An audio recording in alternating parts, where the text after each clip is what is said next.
Welcome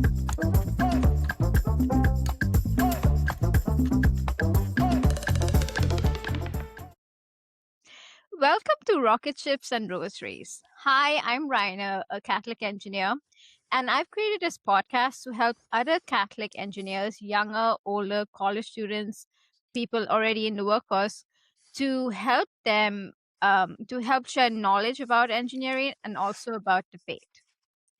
Today, my guest is Mr. Joe. Um, so surprisingly, Joe is also an aerospace structural analysis engineer, which is also what I do.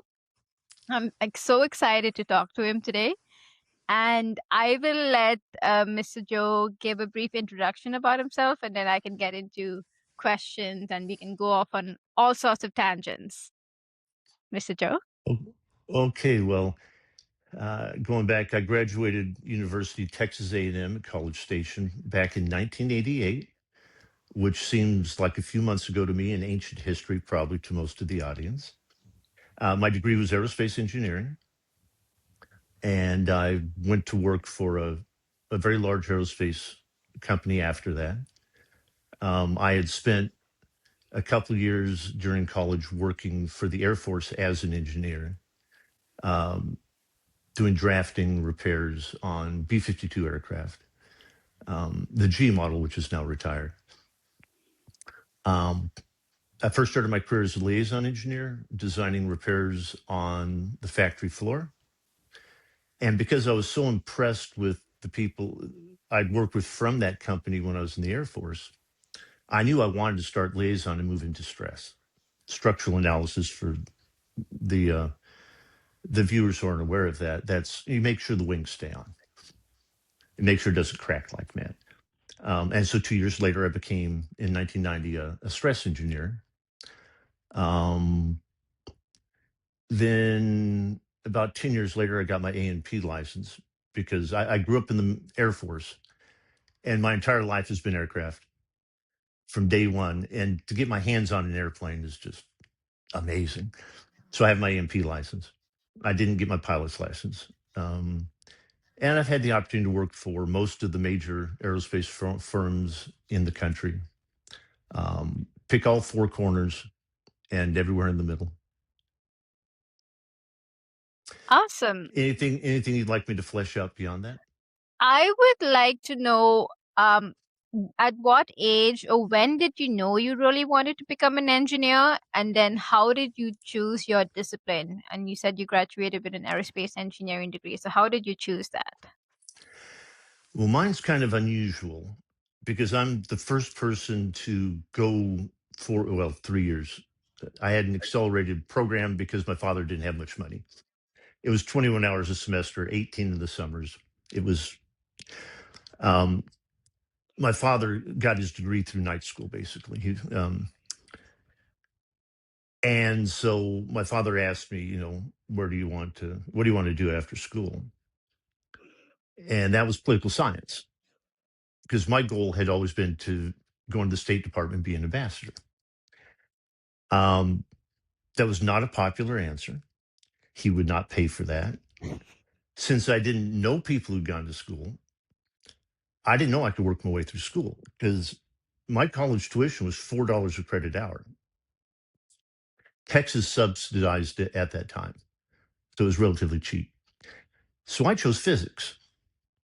In fact, I chose astrophysics, and I was not able to get into a school like that. I got close on one of the Ivy League schools, but the alumnus interview, he didn't like me. So then I was looking at Brigham Young or Texas A&M because they're conservative schools that were serious. And I moved in my dorm, and I decided, let's go talk to the professors, introduce myself. And when I got done, this is before classes started, I realized either they're in physics because they're weird or they're weird because they're in physics. Maybe I need to look at something different. So I got my catalog out and I went through it. This is a week before classes start. And I found something with math, airplanes, and physics. It was aerospace. So I started and did that. That's how I chose it. Yeah.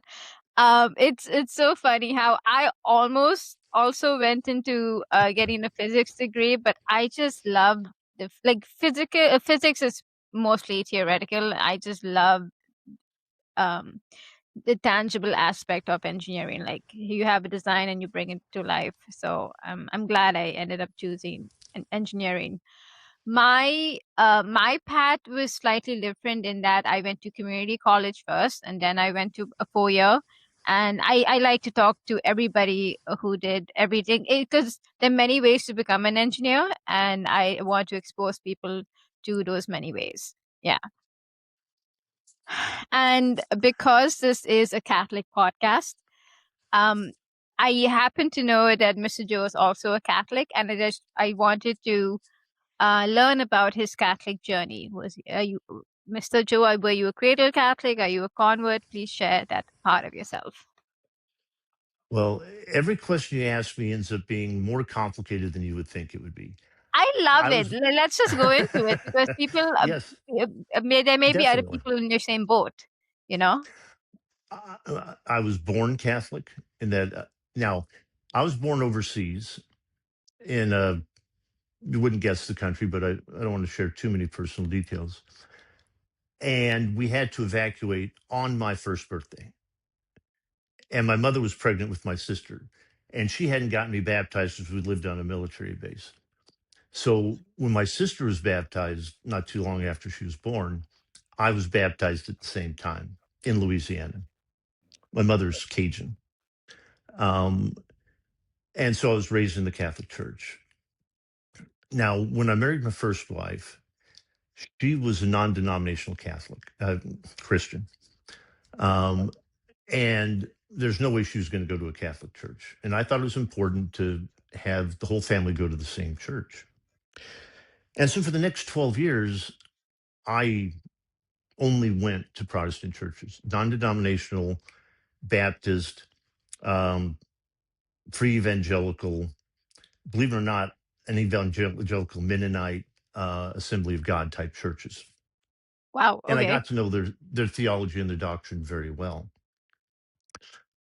Now, later, come about 2002, I started attending Mass again regularly. And I spoke with the priest, one of the most amazing priests I've ever met, Father Ray in Baltimore, St. Charles Borromeo Parish. And he said, well, I'd like you to go through RCA. You really left the church. Like, Mm-hmm. okay, I'll go. And I show up, and there's a nun teaching the class. There was this gentleman, Mark, he's a lawyer. He was my sponsor. And these two sweet old ladies were kind of teaching the class. And they only had one student, me, the guy who grew up Catholic. It was hilarious.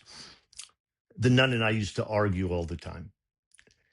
It's Baltimore. She was very progressive. She thought that nuns should be able to be priests, and I disagreed, and Mark would just laugh. So I went through RCA, and I came back to the church Easter Vigil of 2003.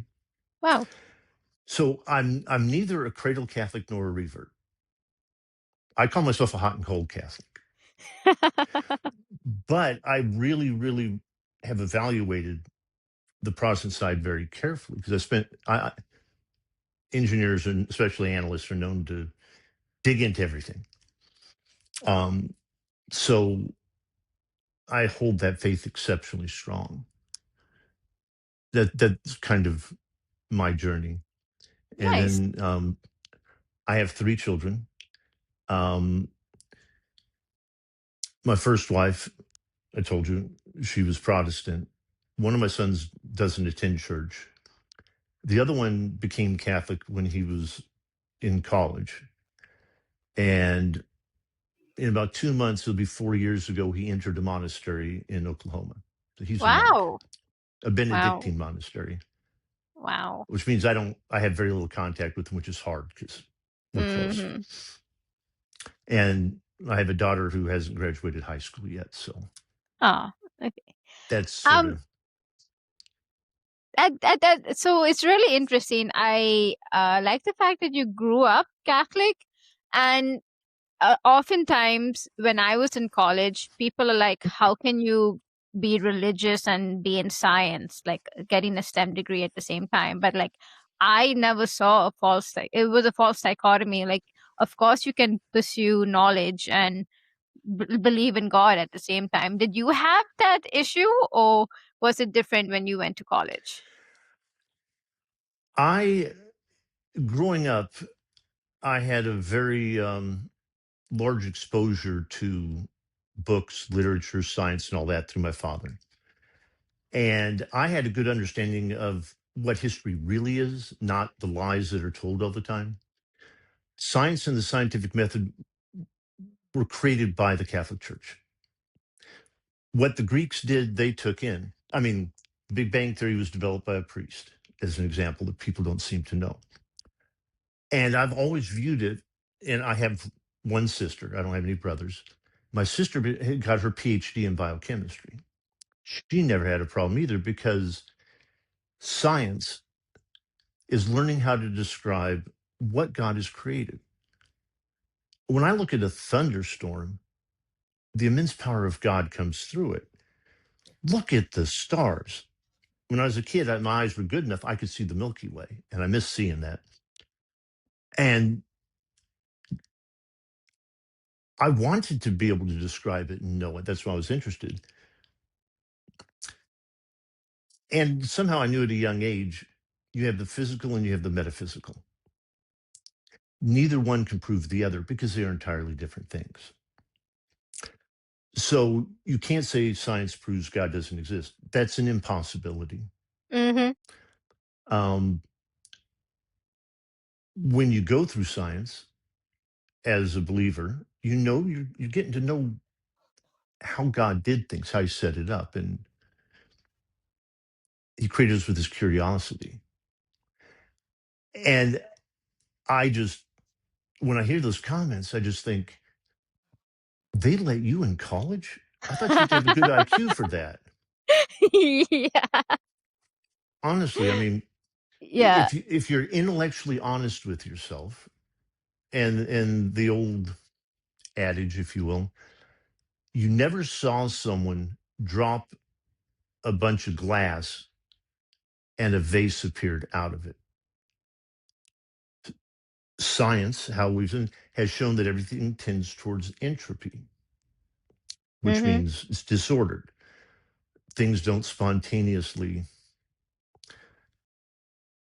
If you spend enough time in nature and looking around and investigating stuff, any intellectually honest person can only come to one conclusion, is that there is a creator. Yes. Now, there are so many narratives in the world right now. Exactly what that is? Well, if you're someone who believes that there's an objective truth, and there is, it's obvious, without going into all that, why wouldn't you be looking into it and trying to figure out what you think it is? I've studied in college. I decided I wasn't sure if I should be Catholic. And I took 6 months and I read all the great books on every single religion, all the way back to Zoroastrianism, Shintoism, you know, the Pearl of Great Price, the Book of Mormon, the Bhagavad Gita, the Quran, uh, stuff from Spurgeon, the more popular Protestant writers, the Catholic writers. And they all held pearls of truth. They all, how can it continue to exist? But the one that to me held the most and held the most rational um, set of beliefs, God created us rational. Yes. I think he did Yes. that for a reason, was the Catholic Church. Yeah. And so I went that way. So I've encountered it. I, I'm sorry, I'm amazed at how many stupid people get degrees Yeah. or Yep. intellectually dishonest. And usually they're intellectually Mm-hmm. dishonest to I, I themselves. I I don't think think this is malicious. I think it's um when you believe the existence of God, there are morals and there are things you should do and things you shouldn't do in college. And I think they wanted to do the things that you shouldn't do, which is why they you know. That's true of all of it right now, right? Yeah, Objective yeah. morality gets in the way of you having fun. Now, I won't go through my entire history, but everything I complain about, oh, this is going on. Okay, I contributed to all of that in my youth. Mhm. I was not some faithful Catholic my entire life. The difference is I knew it was wrong. I just Mhm. didn't care. Mhm. Um, Yeah. But you came around to the truth, and some people they just put blinders over their eyes and they didn't want to accept. well, it depends on what's most important to you. Yeah, And true. and I know we'll segue more into the engineering, and that's exceptionally true of any field like engineering. Mhm. Where are your priorities, and what are you interested in actually in the grander scheme of things Mhm. determines what kind of an engineer you become. Absolutely. So my um in my college, the aerospace engineering degree dealt mostly with propulsion and aerodynamics, and only like um a very specific specialty went into aerospace structural analysis, which is composite design and joint design. So, was your aerospace engineering degree also propulsion oriented? And then, as you went along with your career, you went into the structures component of it. How did you get into structures? Um, my school worked very closely with NASA because they were just an hour and a half away. Very, very heavy into aerodynamics, propulsion, and stability and control. That was their primary focus. What I really loved was stability and control. That was just wow.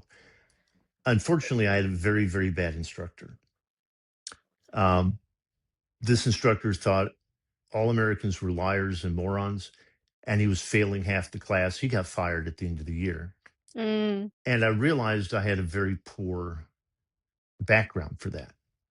He wasn't a very good instructor either. Now, mind you, we had phenomenal instructors. He was very unusual. And we had this one instructor who started my freshman year. He had been a pilot in World War II. He flew over North Africa in B 20 A-24s, I think it was, and then over Germany after the invasion in P-38s. And I love this guy. He was amazing. Short little Irish fella, deaf in one ear. He was hilarious. And he tended to focus on the structure side.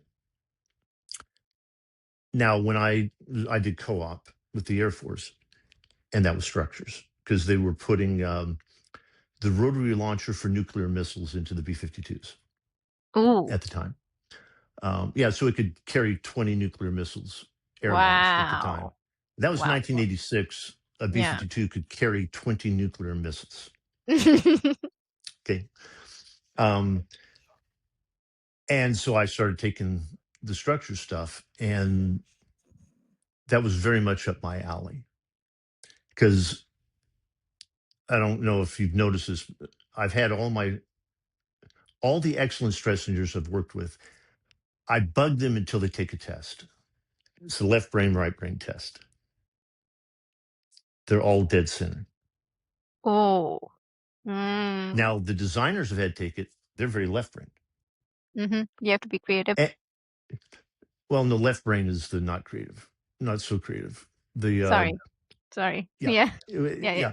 yeah. Well, the nuts and bolts because when you do analysis of structural components, you take apart and then you look at things inside of it that don't really exist. So Yes. you've Yes, got to go yes. between both of them at the same time. That's why there's a Yes, lot yes. fewer of us. It's not as common a thing, and that fit for me. Now, having worked with them, I understood the importance of understanding how things are put together, what kind of fasteners and whatnot, because the time I spent with the civil service. And so I wanted to put time in liaison to get more of an understanding and then move into stress, which I did. And Mhm. that's kind of how I everything in my life is not straightforward. It's a big No, but that's how. having that hands-on experience is so invaluable when you're sitting on the computer, because some people, they just go straight from college to the computer and they like, it's really hard for them to um, design with manufacturability in mind. Well, you also have to understand when I got out of college, we did not have computers at work. Ah. Okay. The IBM AT, the XT was the first PC that IBM put out. The AT was the second one. Those were out when I graduated. And if you want to do anything decent, you had to buy a math coprocessor. I mean, I did all my analyses by hand on a piece of paper. Mm-hmm. Mm-hmm. And to this day, that's how I train people. Mm-hmm. The computers are an amazing asset. But if you can't do something, On your own. when I was a young kid, my father bought me a calculator, which he found one dirt cheap. At that time, calculators were very expensive. We lived in Germany, and he showed it to me. He didn't give it to me. And he told me when I could do 2 pages of 4 by 4 multiplication 100% correct in a row, he would give me the calculator. Mm. Yep. And he said, when you don't need it, I'll let you use it. And that's Mm-hmm. my philosophy. I've trained a lot of young engineers. Um, if you can't do it by hand, you should never be allowed to touch an FEA because you don't know if the FEA is even correct. Yes. Yes. Yes. Yep. And Oh, so you have to and start with the FEA small stands blocks. for finite element analysis modeling, for our audience. Yeah, and for people who are non-technical, usually refer to as mathematical modeling. Mm-hmm. Um, and it has a lot of assumptions built into it. Unless you understand reality, you understand your simplified assumptions, and then you understand how those elements are created, you have no idea what's coming out the back end. Yep. Yep. Yep. Um, and so in my stress job, I had to work on, like, there's conceptual analysis, sorry, conceptual design, then actually development of that design, then production, and then like analysis of flight tests and that data. So, did you work on all aspects in your career, and what is your favorite? Well, I've been doing this 40 years. So, yes, I've hit all aspects. Um, I would say that my favorite has changed over time. It kind of depends. Um, I dearly love PD, preliminary design, where you start with the white paper and you and the design engineer, who's the one who draws everything up and make sure that the correct coatings are on there and lubricants and whatnot. You're really one engineer, but things have gotten so complex, we've had to break it off into two specialties. And Mm-hmm. unless you work hand in hand with each other, you get crap out the end. And that's a lot of fun. Um, it's also a lot more in common. It's new aircraft and things like that. Um, I absolutely love working with the shop because having the A&P, we speak the same language, and a good mechanic has the exact same thought process as a good engineer. The thought process Yeah. is identical. If you're having troubles, go talk to the guy who's going to make it. He's got ideas that are definitely better than yours. Yes. Yes. Um, I enjoy repairs too because you have no loads. You got a hole in the fuselage. How do you fix it, right? I like working for OEMs because you have everything you need. You got all the old analysis, you got the loads, you got their dynamic loads.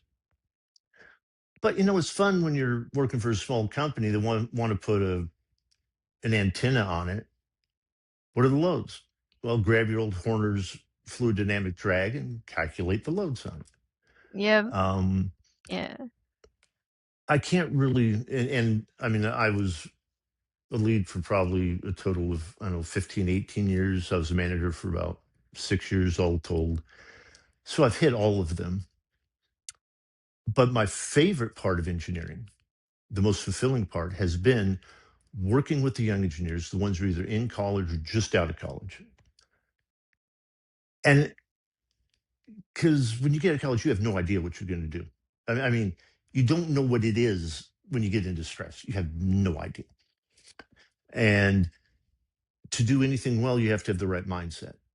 Mm-hmm. And a design engineer has one mindset, a stress engineer has one, the Walmart manager has one, the Mm-hmm. accountant has one. And if you want to be good at it, you have to learn that mindset. Mm-hmm. And so the first 3 months, I kind of get them pointed in the right direction with the right mindset. Because once you do that, if you got an engineering degree, someone who's intelligent, hardworking, enjoys this sort of stuff that most people would find mind-numbingly boring, Yeah. you can just let them go Yeah. because they're as smart as you are. They're just as, but they have to be headed the right direction, right? And I find that very fulfilling. And creating an organization because it's an organic thing that has to be able to operate on its own without you. Yes. And there's a great fulfillment in that. Mm-hmm. Um, to me, that those two much more so than the actual work.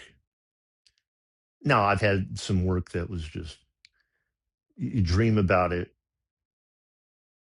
you can't let go of it. It's just so cool. Yeah. And I've had Yeah. work that was just you want to gnaw your arm off to get out of work early. You, Yeah. you, Yeah. you- you're gonna you're gonna have all those jobs. Yes. Um. In so my favorite aspect was the production support for, like, if any part needed to be repaired or you analyze it and we had to scrap it. So I, like, sometimes we were going to miss schedule if this part wasn't if we had to Been scrap the there. part. So, like, you would do everything under the sun to find a solution to fix it. So those were my favorite aspects of the job.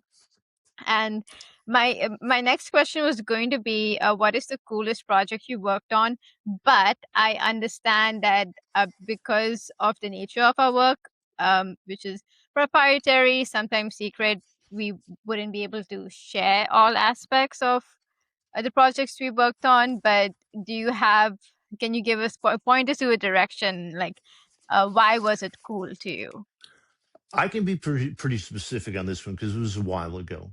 Okay. Obviously, I wouldn't want to talk about companies I currently or recently dealt with because there are conflicts of interest involved Mm. there. But are you familiar with, and I'll explain it for the audience, the wedge-tail aircraft or the Boeing E-7?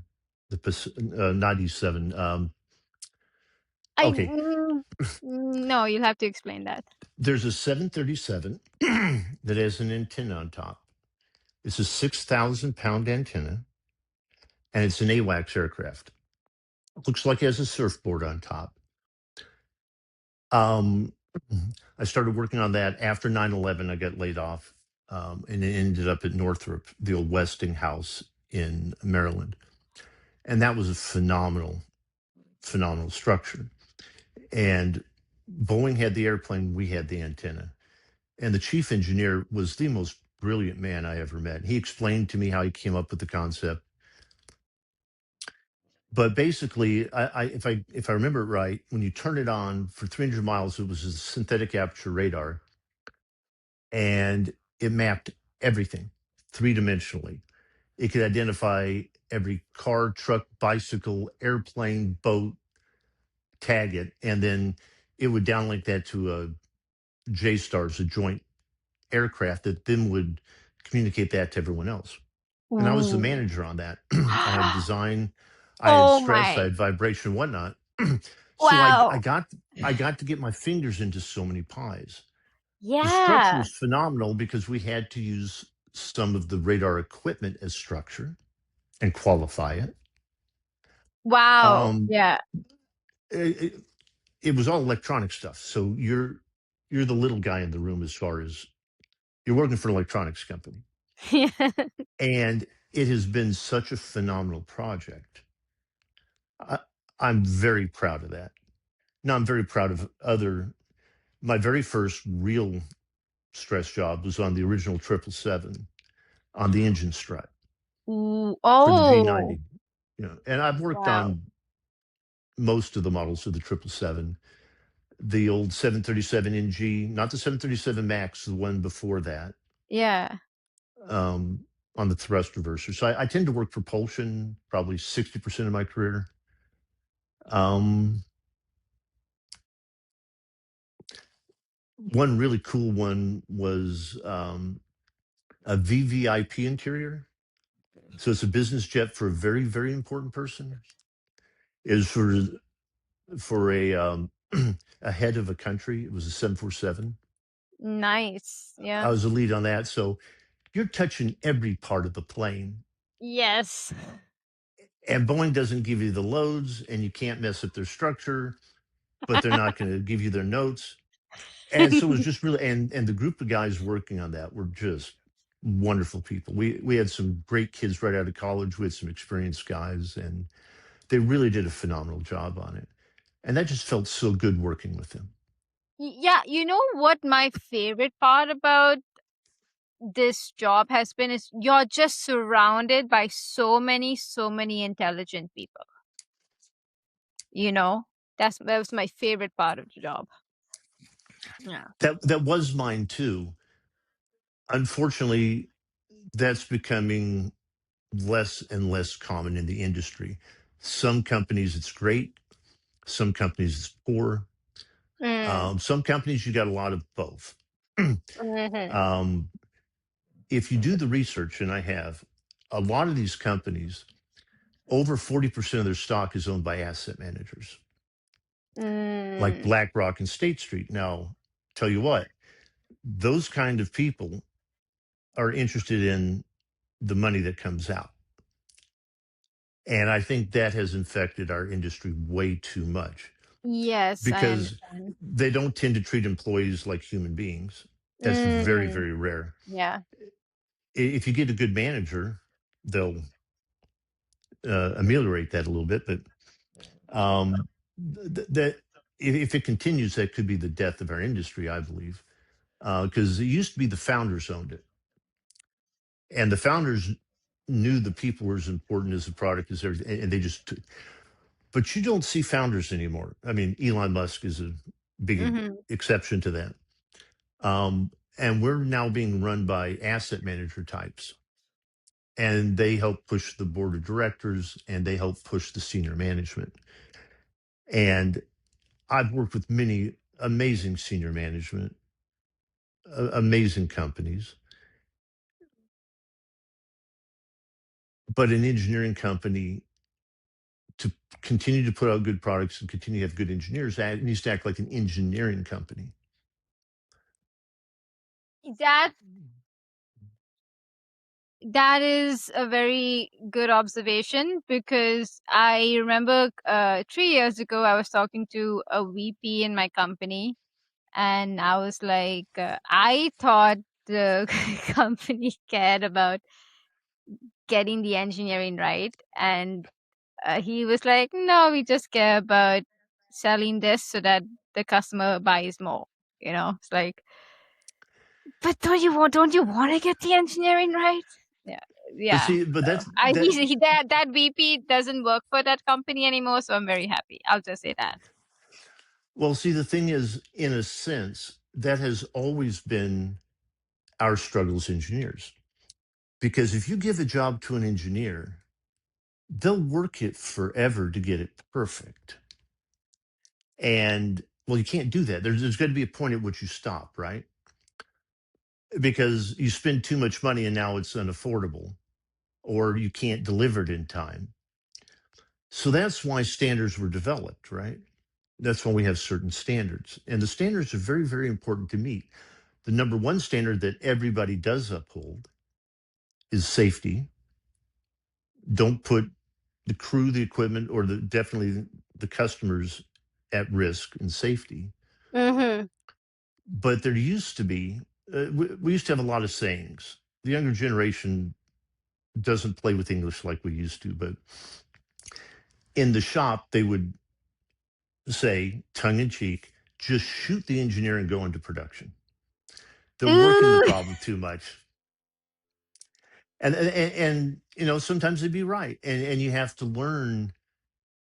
I mean, if you've got a very hot schedule and weight's not critical, you're just going to make some big assumptions, and you know it's strong, you know it's easy to manufacture, and it's not elegant on an engineering perspective.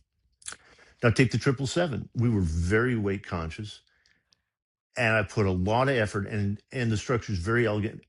Best, I feel so lucky. Best airliner ever built in the history of aviation, for safety, for maintenance, for uh, revenue per mile. You name it. Best airplane ever. But that was a particular time in history when engineering and production and project and finance and everyone were working really, really well together.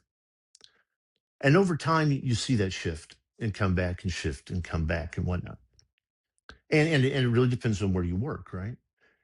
Because where you work is going to change. Mm-hmm. And there's a big difference between the way defense companies operate and the way commercial do, Mm-hmm. because everyone knows defense is a long-term deal. You're not trying to get your money out of it quickly. Whereas in commercial, you have to get your money out a little more quickly because you have shareholders. But some companies can try to do it too quick. If you do too long, it creates problems for you, right? And that's what the big boys make their money for, is helping us get that in there. And now as a young engineer, you got to ask the questions. You got to talk to your leads, talk to your manager, talk to VP if you can occasionally, you know, and you start getting a sense over time, you know, when you should just shut off the work and you're done. See, 20-year-olds or people in their 20s, 30s, 40s, and I call 50 plus, all work differently. And I've noticed a lot of people don't seem to understand that anymore because they don't look at people. They look at heads, belly buttons, whatever you want to call it. That trap is most prevalent in the 30s because you've gotten so much good technical skill. And the problem is so much fun to work. You just want to keep working it.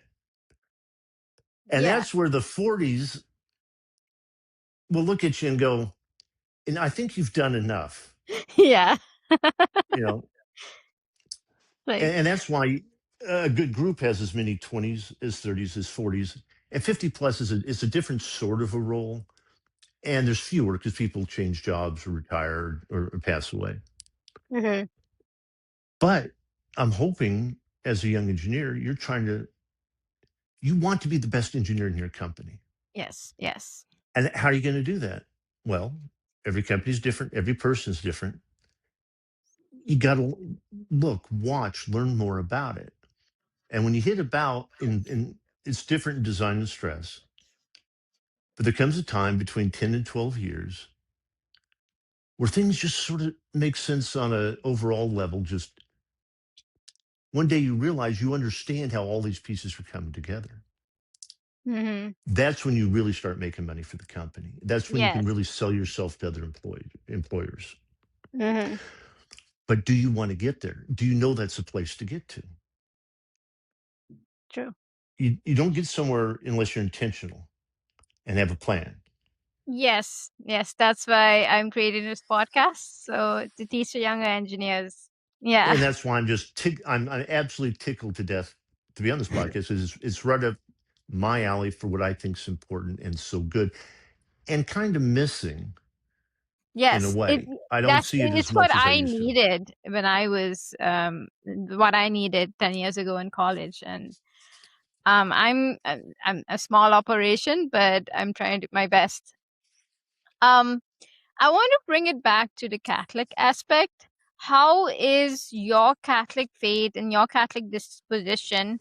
Does it make you more reliable and trustworthy and in the workplace? And how do you deal with conflict? Well, let's take those as two separate questions. Okay. So I'll answer the first one.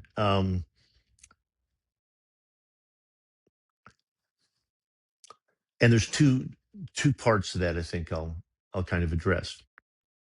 First off is when you historically, I'm finding it to not be quite so true anymore. But historically, you found that engineers, regardless of the faith, were kind of like one of the most faithful disciplines you could get into, had the fewest number of divorces, fewest numbers of people getting arrested and whatnot, because more conservative minded people tend to go into that field. Um, and a very close friend of mine, he's now in Seattle, but he used to be on the board of directors of the mosque here in town. So he's obviously Muslim. And I Mm-hmm. just really love that man. He, just as much as my Catholic faith, lends you towards having a faith based on objective morality.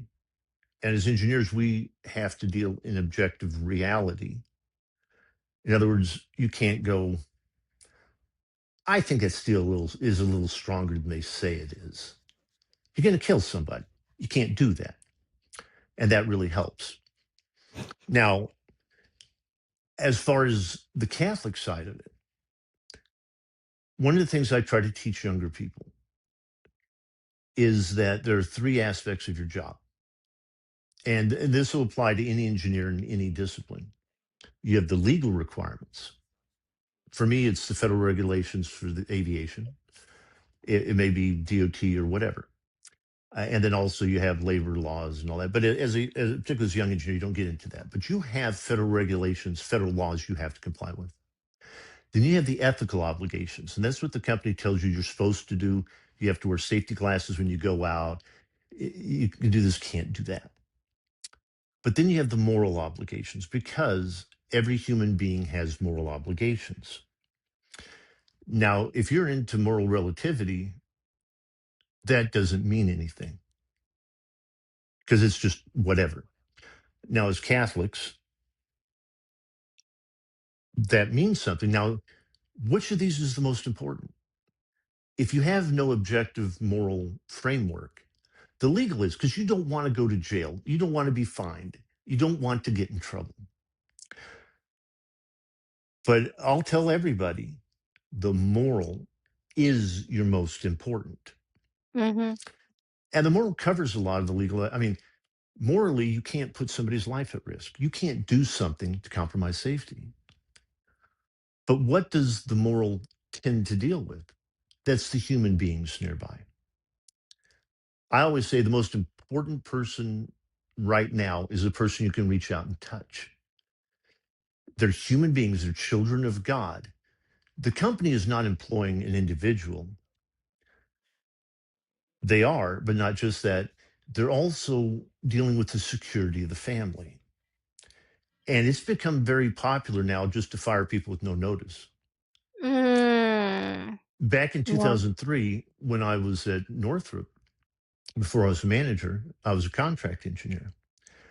And one of the contract engineers was let go on that day. And we had never seen or heard of that before. Oh. And seven of us who were also contract engineers went to the boss's office and said, you can't be doing that. He's got a family to deal with and whatnot. I mean, we were talking about the moral aspect of the job. And he's like, I Mm-hmm. don't care. So we all took our badges off and threw on his desk and said, he goes, we go today. Mm-hmm. You will never see that in the industry currently Mm. because people don't think of it that way. Um, if I need, not everybody's easy to work with. Hey, there's been times I've not been easy to work with, trust me. Um, it becomes much easier when you're able to look at them as a child of God. Don't care what your faith is. We believe all people were made in the image of God. And if you're just being offensive, you're hurting him and you're hurting yourself and it affects your soul. And that's where you get good work as an employer is people who are dedicated to each other and treating each other well. If it's just you're going to treat them well because you might get in trouble for it, it's not going to work. People are going to treat each other like crap, right? But your faith allows you to be the best human being you can while you're there. And guess what? You're going to tend to put out much better work Yeah. in many ways. And then a common verse, and one that reverberates through my head more often than sometimes I might like, it's work as unto the Lord. Do your work as though you're doing it for Christ. Mm-hmm. There's times I've goofed off, just kind of did it. And I think I'm like, ooh, not a good idea. And it's Yeah. not, I'm not doing it because of for the employer's benefit, but boy, does he benefit from that. Um, and I think we talked about this earlier offline, but my oldest boy is a monk, and he's a Benedictine monk. Their motto is "Ora et labora," which is pray and work. And Mm. they believe their work is a prayer towards God. It's just like Mm-hmm. the Opus Dei. I Yes. know Yes. somehow Opus Dei got controversial recently. They're not. Yeah. It's all about bringing glory to God through your Through your work. everyday actions. Yes. Well, that sort of person sort of sounds like an exceptionally good employee to me. Yep. But it also means you got someone who's actually trying to live the faith and not someone who just tends to do it more on an intellectual level, Mm-hmm. Yeah. which is a Um, difficult part in our I faith, is going from the intellectual to the personal. Yeah, and I think my favorite part about the Catholic faith is its body, mind, and soul. So you have to integrate all of those elements. You can't just live intellectually and like go over the theological arguments or um you have to live out the faith. You have to go to Right. take your body to confession. You have to receive the Eucharist and in Christ in you, and you have to help your fellow citizens, help your fellow Catholics. Yeah, that's why I love the Catholic faith. You integrate all aspects of your body, mind, and soul. Yeah, and particularly relevant to the current culture. And it's not so current anymore necessarily. If you screw up your life, and the quickest way to do that is to get involved with a man or a woman, depending if you're a man or a woman, um, that leads you down paths that make a difficult life for yourself. Particularly, and when we start dealing with sexual immorality and whatnot, and I'll confess, okay, yeah, I made that mistake. It'll destroy your life. Well, when you're talking about work, what does do your work? Oh, it messes up the work. I've had to deal with a lot of employees who are having issues and trying to help them out and give them a little grace until they could get back to doing it well. Um, so no sin is personal. Catholic Church is very clear about that. And here's a good example where you get involved with someone, things get emotionally tough. You're having a tough life. Maybe you drink too much, yada, yada.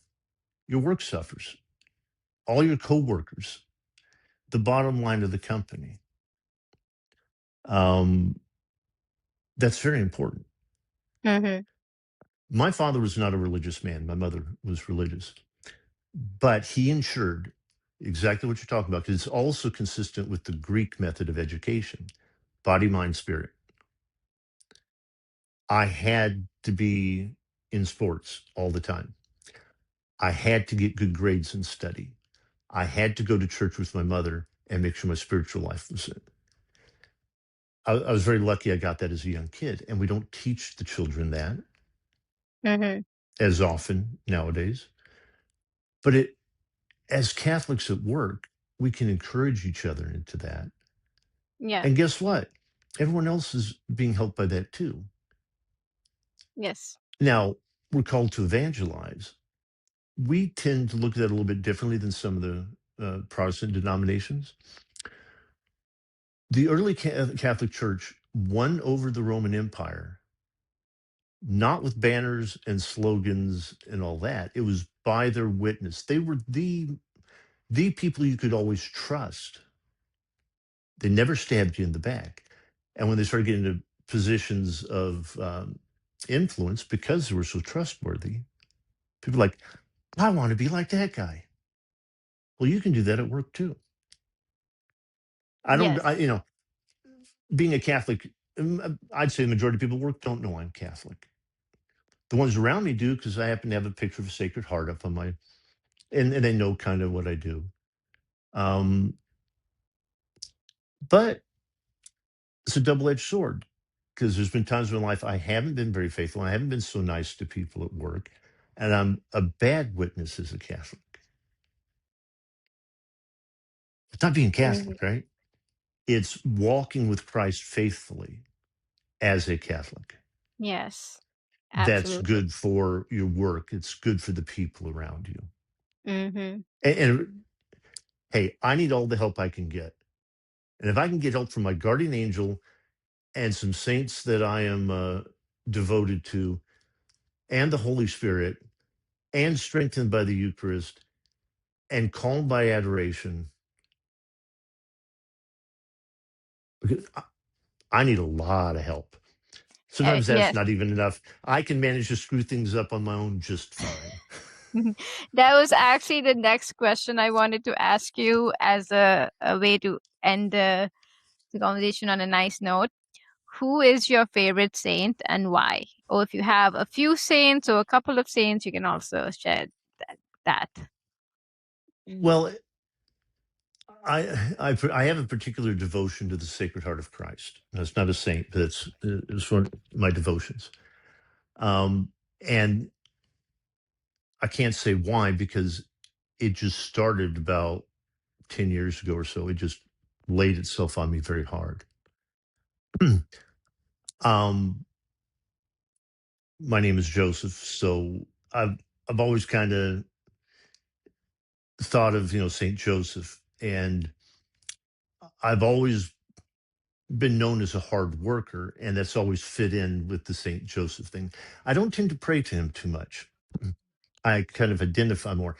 Saint Augustine has always been very important to me since my late 30s, because his life kind of mirrored mine, in that I kind of went away from the faith, and I was involved in things that any Catholic priest would go, no, please quit that. Um, and he became a bishop and a saint. He was the lead of the, I can't remember which heresy right offhand, the Manichaean heresy in Hippo. And then the guy becomes a bishop, doctor of the church, and a saint. Recently, it's really been Saint Catherine of Siena. Yeah, Now, you're the I second currently, person who's mentioned that name. I asked another Catholic recently. He's like, "Oh, I love." Yeah, they just finished a book of hers. well, I started going to this parish, St. Catherine of Siena Parish. It's a relatively new parish here in town. Beautiful church, great priests, wonderful people who go there. But I've identified areas in my life in which I need some help, more along, I'm not talking about possession or anything like that, but demonic influences that you can notice have been going on in your life for a very long time. And she's Mhm. probably one of the most powerful saints to deal with, her and Saint Joseph, in assistance with stuff like that. And with all of the issues that the church and society has been having for the last 20 years or so, um, Saint Damien is someone I think is really overlooked. As far as, he helped change the church around 1000 AD, a little bit before that, and convinced the Pope to really reform those sorts of issues of the flesh. But I was recently introduced to Saint Charbel, Oh, and yes. I've been reading on Saint Charbel, and Wow, what an amazing man. We have in a men's group I go to, there's a gentleman, I think he's from Lebanon originally, and he has quite a devotion to Saint Charbel, and Saint Charbel has healed him and his son. He's very Mm, well known for healings, and he doesn't discriminate. There's many, many thousands of Muslims who've been healed after praying to him. yeah, when I lived in California, there was a Saint Charbel Church, 30 minutes away from my house, and one Sunday they had a healing mass. I'm like, let's go to this healing mass. And yeah, Yeah, the might as graces well. you receive from these masses are really great. Like, they're very powerful. As I've gotten older and not chasing adrenaline, all that sort of stuff, I've gotten to where you can actually physically feel the graces you receive from confession, from taking the sacrament, the Eucharist. And it is amazing. But we keep ourselves in such a busy and noisy world. Um, Cardinal Seurat's book, Silence. I don't know if you've Hmm. read that. I haven't yet. It's absolutely amazing and powerful. And it's not about becoming a priest, it's about silence. That's the book that led my son into the religious life because he adopted a lot of his suggestions and he would be silent in the presence of God. Mm, We have too much noise going on. We're always on our phone, we always have the TV going. You can't hear the Holy Spirit and God very well mm-hmm, when there's a raucous, a din going on around you. mm-hmm. Yeah, very, very true. Okay, I have one last question before we end this. And let's just say there's a college student who just got their first F in a test or they failed their first class. I'm talking about an engineering college student.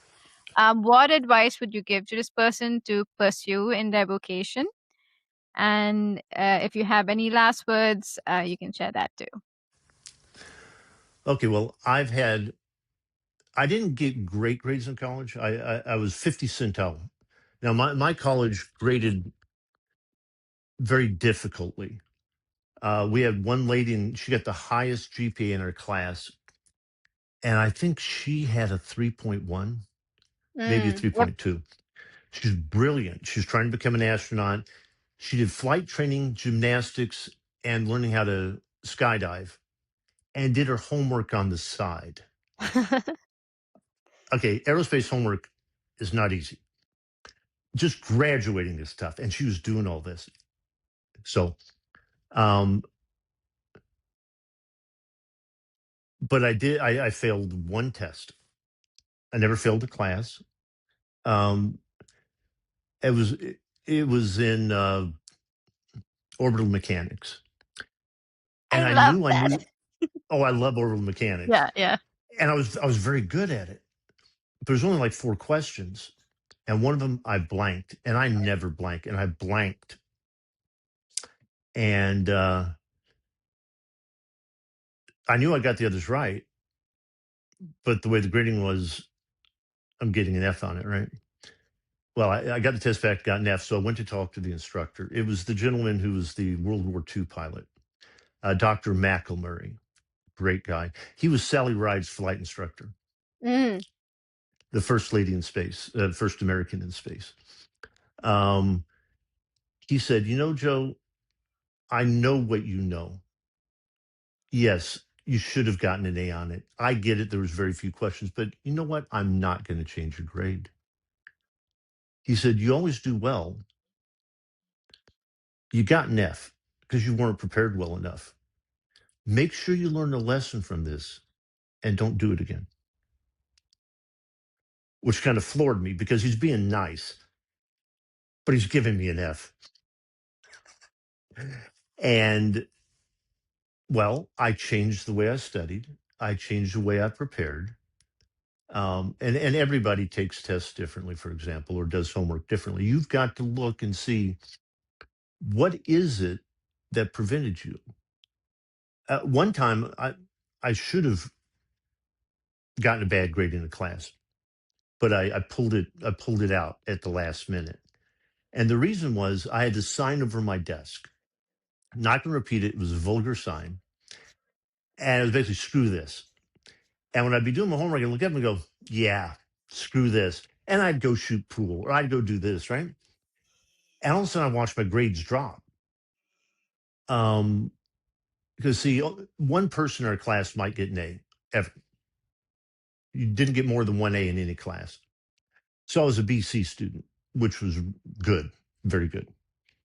Um, the way they graded, and I looked and I said, the only reason I'm not succeeding is I'm not putting in the time. I'm not. So I ripped the sign off my wall, threw it away, and I have never put anything negative up that I could see again. Look at your environment, identify. Well, number one, what are your weaknesses? You got them. If you don't think you do, go ask a friend. They'll tell you, especially a girlfriend or a wife. You'll know what your weaknesses are. Work on those first. Look at what's getting in the way. What are your priorities? Um, if you have a strong interest in it and you know you have the capabilities, like interest in decent at math for aerospace, um, well, then what do you have to do to get there? Make a plan. Nothing ever happens without a plan. Hmm. Every morning I wake up, I got a plan for the day. I only know one thing: it'll never work that way. That doesn't matter. I'll get closer to my goal than I ever would if I didn't have the plan. Yep. Before you start an analysis, you write Yes. out a plan. Yes. Yeah. You don't start anything until you have your plan because you just waste time. Um, because of my instructor, I was lucky that I didn't beat myself up for it. Because he said, I know you, but it's very easy to beat yourself up when you get a bad grade. Um, that's not helpful and it's not healthy. What you need to do is accept it, accept what you didn't do that caused that. You obviously, well, most of the time, weren't doing what you needed to do in order to get to that point. Or maybe Hmm. you weren't able to. Maybe the math's beyond you. Maybe you need to look at something else. Maybe your grandfather passed away and you spent 2 weeks in Louisiana with the family. That happened to me. Um, okay, understand reality, conform to reality, and come up with some sort of a plan. At work once on the 777, I did an analysis. It was a fatigue analysis, and I had the big part on top of the engine strut that attaches to the wing, huge, massive. That's It's made out of critical for fatigue. oh yeah, um, and it was made out of titanium. And I realized it wouldn't work. It needs to be steel. So I tell my lead that. Next morning, I get into work and I look through my work, and I hadn't checked it carefully. I made a mistake. Titanium was fine. By this time, we weren't in Seattle. We were in a different location. The senior vice president in Seattle was mad at 7 in the morning. And I had to go tell my lead, never mind. So guess what now? When I get a bad answer, I recheck everything 3 times, but not 3 times in a row. Because you just, you know, because anytime there's a big mistake, come up with what you're going to do. Like if I had one young fella who screwed up big time, and it was unusual for him.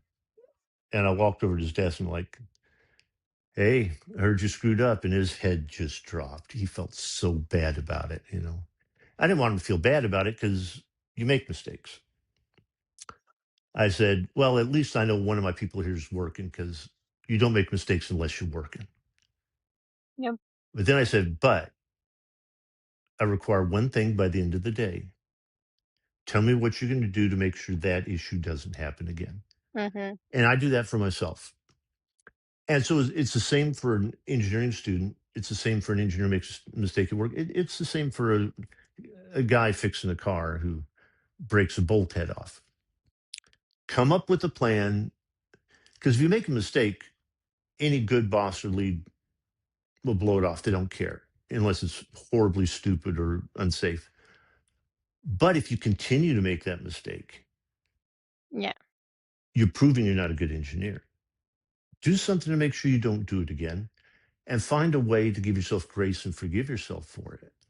And the best way is fix the problem yourself. Don't let someone else fix it. Be the first one to raise your hand and say, I screwed up, and take the beating. If your boss gets mad at you, he has every right to stand there and take it. It's kind of like a penance if you get to fix it yourself. It really makes you feel good, but don't do it again. And you do Mhm. that by coming up with your own little system to not do it again. Yeah. And that works well in life and in other areas too. If you get tired of having to go to confession because you keep doing the same thing over and over, maybe you need a plan. Yeah. Change your environment, uh, incorporate more guardrails, etc. Whatever it is, we're all different. We all need different things. Talk to people, get support, whatever it Mm-hmm. is. Um, if I'm gonna, you said if I want to say anything else, um, I'll go back to the fact that I've had the pleasure of basically the entire millennial generation helping to train them as young engineers. And it almost gets to where it's like watching your kids do something that you're proud of. Because I've watched these people go on do be so much better than I will ever be. But as a young engineer, there's a few basic things. Number one, you are a professional and you are an adult. Now, I get people who go, I'm an adult. Yes, you're an adult. Sorry to tell you that. And you're responsible for everything. The company is not responsible to train you. You're responsible to learn and get trained yourself. Now, a good company will do that.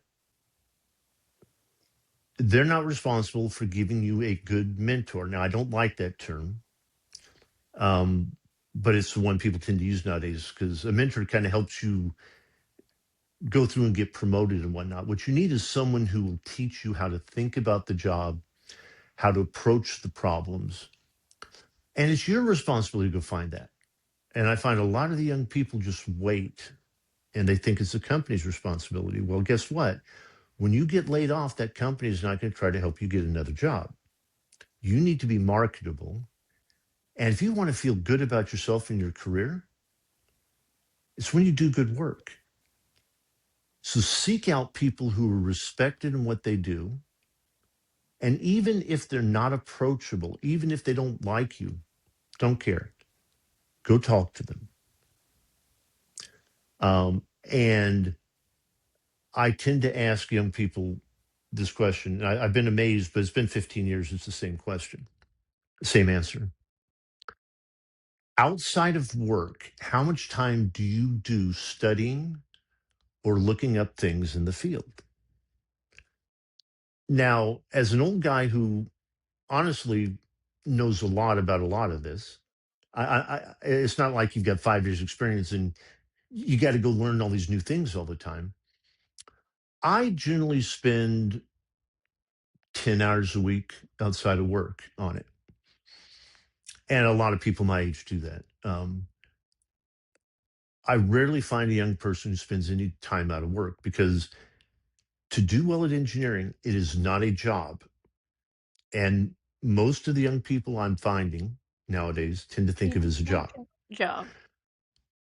Some of them get into thinking, well, maybe it's a career, but it's not a career. Engineering is a craft. It's like someone who carves statues or something like it's a craft because there's a lot more involved than just MC over I plus P over A, which you know that equation. It's the common equation. It's a lot more than that. My first wife, before we had kids, she was babysitting one night. And I didn't like kids back then. I didn't want to be around babies. Once I had my own, I loved them. But I'm at the table and she comes over carrying this kid. She goes, "What are you doing?" Okay. We had Unix workstations at the time, no Windows environments, nothing like that. And I wanted curve fits for different forms of equations. So I had to do them by hand. And we had a bunch, but I didn't have the logarithmic forms.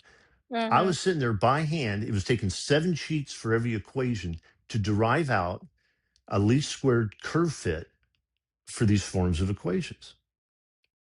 Well, I did that and I learned. Yeah.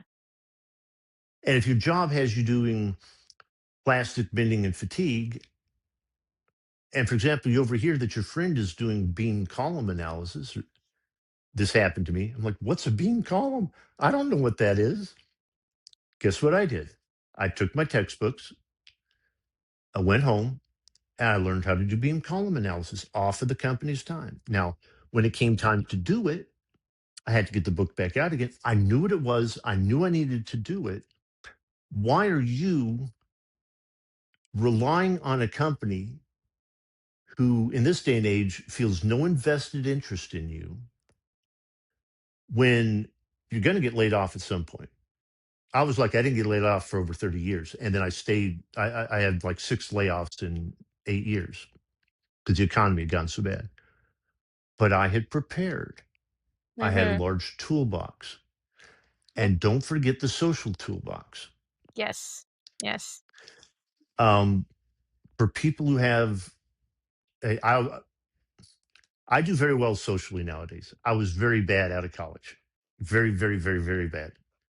The typical picture of a geek who can't talk to anybody. Um, but I worked at it intentionally. And what I would suggest is start with jokes. Learn to tell jokes. You'll be bad at it. Fine. I would tell a joke, no one laughed. Someone else told the same joke, everyone rolled over laughing. I was getting mad about it because you learn the dynamic, you get feedback from people, and then you'll go on. Try to teach classes. Volunteer to teach classes.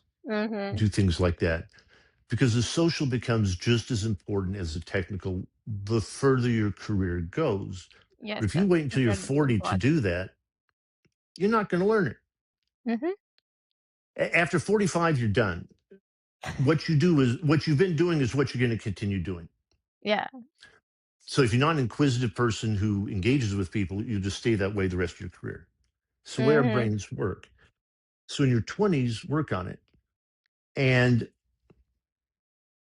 the other thing I've seen a lot in the last 5 years or so, don't default to when you meet an engineer that they're an idiot or they don't know any more than you. I've had the experience of having someone who had less than half of my experience think I could not know any more than them. In fact, it's becoming extremely common in the industry. I hear it from a lot of people my age. In fact, I know a lot of people are leaving the industry because they're treated really badly because they're older. True. And I can pretty much guarantee you, if you've got 15 years experience and I have 40, and you spent the first 8 trying to figure out what you're doing, there's a good chance I know more than you about a bunch of these things.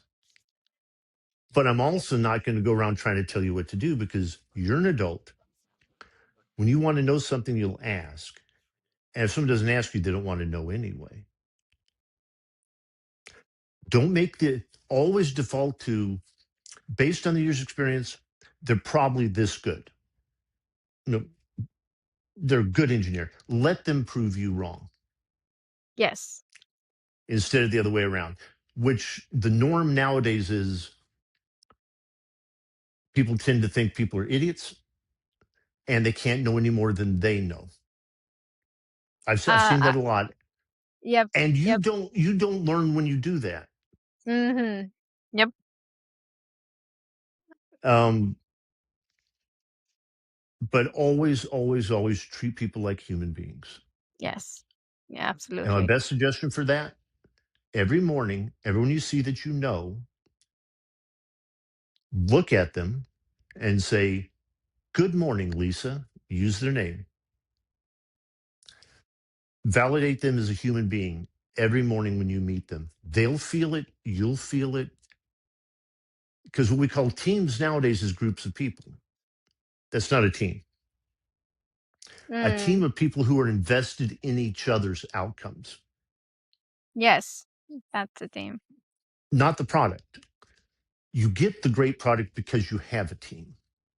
And we need to bring back teams in the industry, real teams. Yeah. Yes. And I your agree. life is so rich because of it. Mhm. And then you can come home and say, "Praise God, I got to go to work today." Rather than when you wake Yes. up and you go, Ah, "Oh, I got to yeah. go back in." Yeah, sometimes You control that. yeah. Sometimes when I'm dealing with a hard problem, like a technical problem, it's aggravating, but like you want to go in and you want to solve it. So that's and then when you finally solve it, it's very rewarding. And I have like asked saints to help me with this particular problem, and they've come true. Um, Yes. So, sometimes God thinks it's better for you to struggle and figure it out on your own, but sometimes you get a very nice answer to your prayer, or you don't even have to pray. Sometimes it just happens for you. He's so generous. yeah, yes, yes, he is generous. Yeah. Okay, I really, really enjoy talking to you. I've learned so much, and you've shared so many pearls of wisdom with me and with the audience when I'm going to post this. So I'm really grateful that you agreed to come on. Well, I'm really honored that you asked me. It was quite a surprise, and it was quite. I felt quite honored on that, and this conversation has been wonderful. You're a great young lady, and from what I've seen, and we've talked a bit before, a terrific engineer who has a great heart for both Christ and the people around. And why wouldn't I want to be involved in something like that? This is just wonderful. Thank you so much. Um, um, I I wanted to end in prayer. Do you have a favorite prayer, like the Our Father or any particular thing? My favorite actually is the Glory Be. I don't know why it Yes, always that, has been. that's a It, great it, way it, to enca- wrap it up. it encapsulates everything because it points to the entire truth. And it's just so simple that if I'm flustered, I can remember all the words. Yeah. you know, you know how it Okay. goes sometimes. Okay. In the Father, Father, and the Son, Son, Holy Spirit. Holy Spirit. Amen. Glory be to the Father Father, and the Son Son, and the Holy and Holy Spirit, Spirit. as it was in the beginning, is now, and Now ever shall and shall be, be. World. world without end. Amen. Amen. Father, Son, And, Holy Father, Spirit. and may Christ bless you and this podcast, because I think it's something that can do a lot of good for a lot of people. There's a lot Thank of people you. who feel very like they don't have support, Mm, and I'm yeah. glad that you're providing that to them. Thank you. And may God bless you too. Thanks a lot.